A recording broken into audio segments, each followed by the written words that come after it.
All right, what do we have to do tonight? We have to do everything that we don't want to do. So I said I was over the fabricating in the previous videos. I'm still over the fabrication, but we have to go back and do some more fabricating. So we got the fenders on and we got the front end tied together in the previous video. Basically the tree, let's call it the tree on this car. So what we need to do tonight is the control arms, and I really don't want to do this, but as part of the process, we have to do it. So we need to get the control arms cut, or figure out how much needs to be taken off of them. We basically need to put everything back together. I wish I would have got a measurement last time. But we need to, I think we can go ahead and guess, honestly. I think we can take, I'm gonna figure it out. I think like 3/4 or an inch. I don't know, let me figure it out. We need to shorten the control arms. That way, and find out where we want our wheel to sit and all that good jibber jabber. And mock up the control arms so we can get everything to Uncle Mike to fabricate the new ones that are made out of chromoly. Everything's pretty much being built out of new chromoly, the new ones. So I guess let's get after it. This is a task that I don't want to do, but I'm gonna do it. Let's go. All right, so on the uppers, we don't have a ton of room at all to shorten these. There ain't gonna be nothing left of the control arm. Now, the shorter that you get your control arm from the ball joint to the pivot point, okay? So your heim joints, it's gonna be the pivot point. So the shorter these two distance are together, the more rapid the top of the wheel is going to react. So if you have a short control arm, it's gonna react as it goes up and down. It's going to move the wheel really fast, okay? If you have a control arm way out here, then as it goes up and down, it's going to react slower, okay? It's pretty common sense of sweeping motion, all right? Versus really, really close, you're like this moving up and down, and if you're far away, you're like this moving up and down, okay? You can cover the same distance from top of the screen to the bottom, okay? We go like this, all right? The end of the arm doesn't move too much, but if we have to come over here, then we're really having to, you get what I'm saying? We're having to move a whole lot more than over here. It's just, it changes the way the tire lays in and out a lot faster. So this is not exactly where we want to be at. We don't exactly want a short upper control arm, but that's what we got. Like, we don't have really no options. Originally, when the car was built, the control arms were up here, mounted on top, so that moved in the mounting point quite a bit and allowed it to stay out. But we don't really have that option now. We pulled these out. Now we are going to go ahead and break these tabs off, and then we need to cut them a little bit off of them. We need to measure how much we can cut off of them. We're going to cut them down to scoot it in to gain us a little bit more, and then we'll retack them on. We'll reset our 4 degrees. We're also going to move this back one. I know it seems like we've done these a million times, which we have. This is literally like our 3rd time.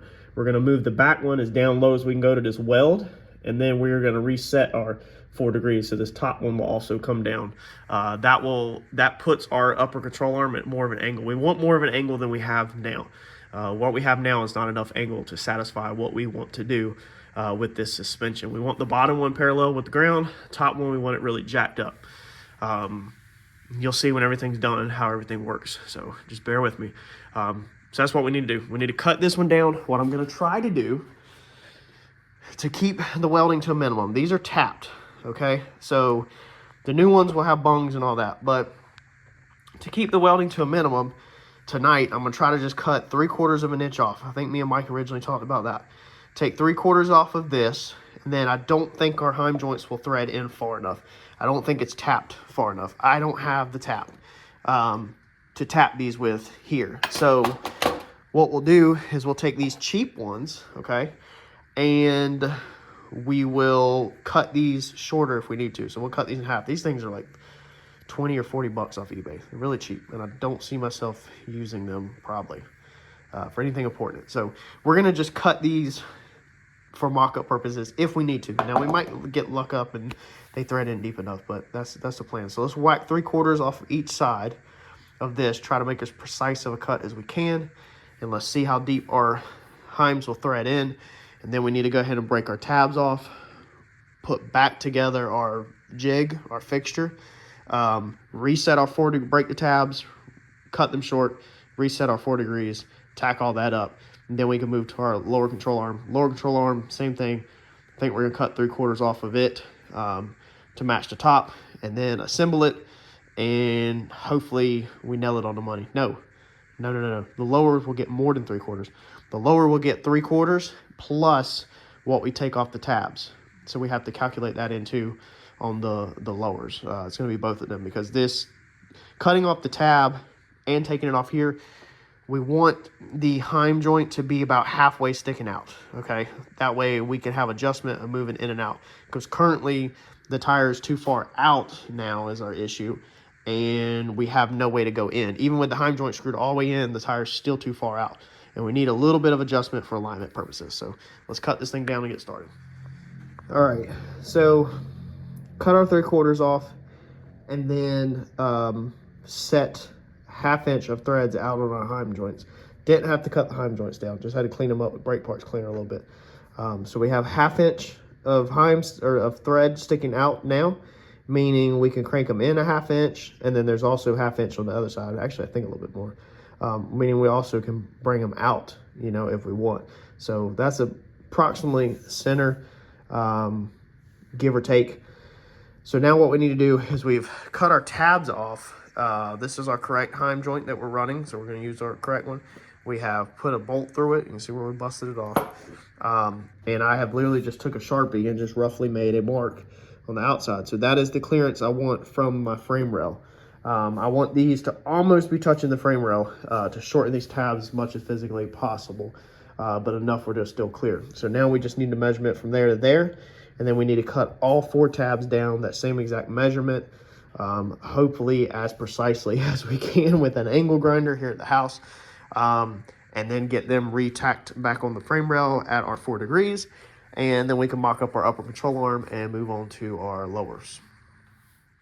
So instead of freehanding just a line, I like to find a piece of scrap or something to use as a straight edge, and this just so happens to be, look at that, the perfect thickness to use as a template on all these tabs. So I can just hold it on the tabs and then draw down the other side of it and get me a nice straight line, throw it in there, and cut them as close as possible. Let's roll. So with cutting the tab down, okay, like this right here, we're leaving the Sharpie line. So I'm cutting on this side of the Sharpie line. That means that we are taking off approximately 1/2 inch, it looks like. Now let's see here. Actually, we should be able to just measure this. I think this was like closer to, what was it, 3/8. Ooh, that's hot. I accidentally touched that. 3/8. So we're taking off approximately 3/8 off of these tabs. So the control arms will now be shortened 3/4 plus 3/8. I do the math on that because I suck at that. That's how much we'll shorten the control arms, the lowers. All right, so on the lowers, these are the lowers. Beautiful work done by Uncle Mike on these. If you're new to the channel, go back and check it out. When we originally started trying to figure out this new suspension setup, I jumped the gun on this one, nothing he did, and I told him to extend these 3 inches, and I did not do mock-up. So I didn't extend them 3 inches, and I should have at least probably extended them 3 inches. You might be asking yourself, why wouldn't you just turn the heims out and do your mock-up? These control arms, if you're new to the channel, didn't have heim joints. They originally had some other terrible setup that I showed in the past, and so I took a swing at it, and the 3 inches was wrong. So he said that these things thread up in there pretty far, and they're set in there really far. I mean, they're plug welded all the way to here. So I believe the heim joint itself stops at about right there, I think. So what I'm gonna do is just cut 3/4 off the end of this. I'm pretty sure he said that he feels confident that I can cut 3/4 off of this also, and then just screw them back in. And then we'll be good to go. Now I'll have to also add the 3/8. Don't forget to add the 3/8 to the thickness of the plate that we took off of the upper tabs. So 3/4 plus 3/8, cut it off of this. Hopefully we have enough to thread, stick the heim joint out 1/2 inch, mock up. Let's go.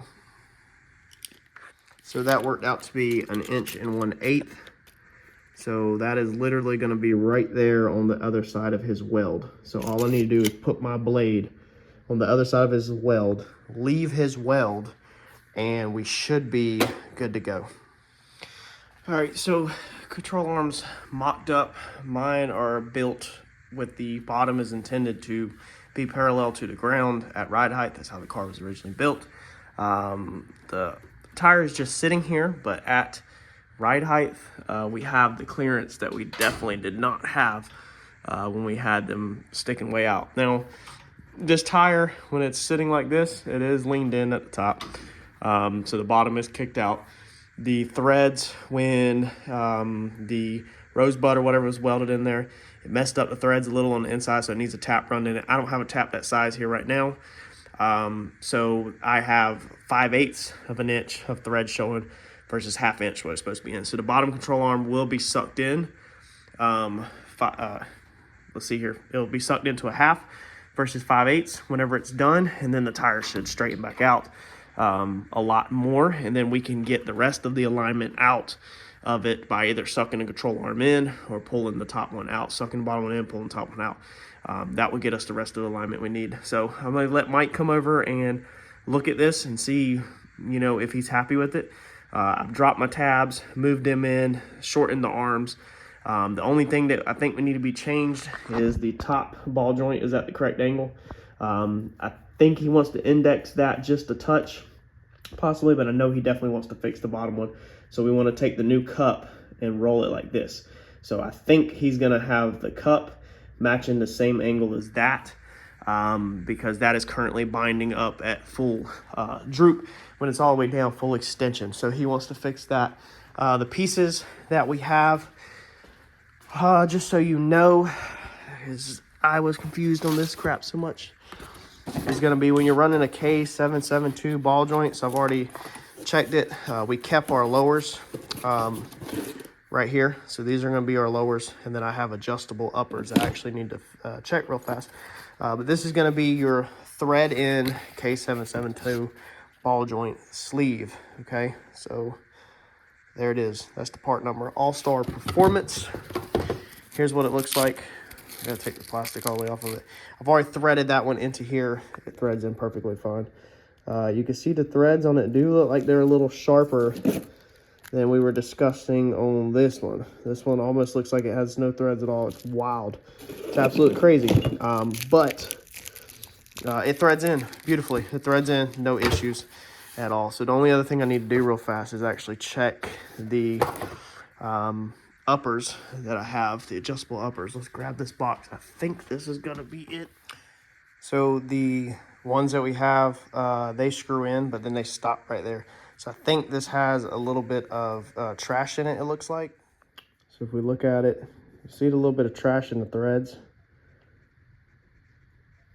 It looks like almost from like the manufacturing process. Okay, so I'm gonna get online and look. I think they make a tap for these ball joints. Look how dirty the threads are. So I'm pretty sure this thing just needs to be ran through. Now these are supposed to fit also. This is a screw-in ball joint. Let's see here, adjustable upper ball joint right there. Okay. I'm gonna see if these screw in, which these also look really dirty in the threads.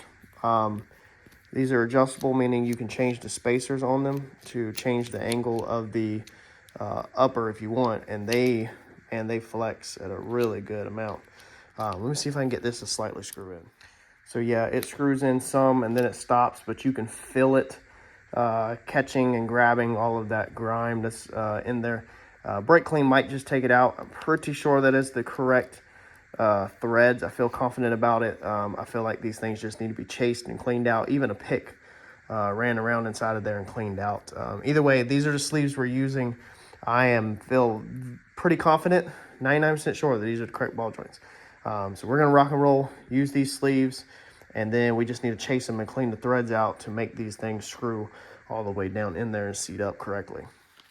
And then here again is our chromoly ends, or maybe they're just steel. I'm pretty sure these are chromoly ends. I could be wrong. That's the ends for them, and then like I said, we have the chromoly tube over here. Now if you search eBay for the tube size you need, you can get some shorter sticks. So I got enough sticks here to do everything with. They're all wrapped up in here. I'm not going to cut them open right now and get them where they're rolling all over the place, but that is our chromoly tubes in here, and I went ahead and bought them in shorter sticks. So instead of buying a huge like 20-footer, whatever, that's going to cost a lot more in shipping, just buy you a couple shorter sticks. The price on this was not bad at all. I'll have to put it at the bottom of the screen across here what I paid for the chromoly tubes. They were inch and something. Whatever is in there now is pretty much what I went with, or close to that. They fit the new bungs perfect. They're the exact size for new bungs. It might be an inch. I can't remember, inch or inch and a quarter, somewhere in there. But I bought I think it's 4 sticks. Yeah, 4 sticks, because that will do these. Basically 1 stick per control arm. So you have 1 for the upper, 1 for the lower, because you got to make 2 legs, okay? And you'll have some pieces left over so that he can make bracing or whatever he needs. But this was a good deal by buying it off of eBay. So stick around, because I'm going to show you what these arms look like when they're finished.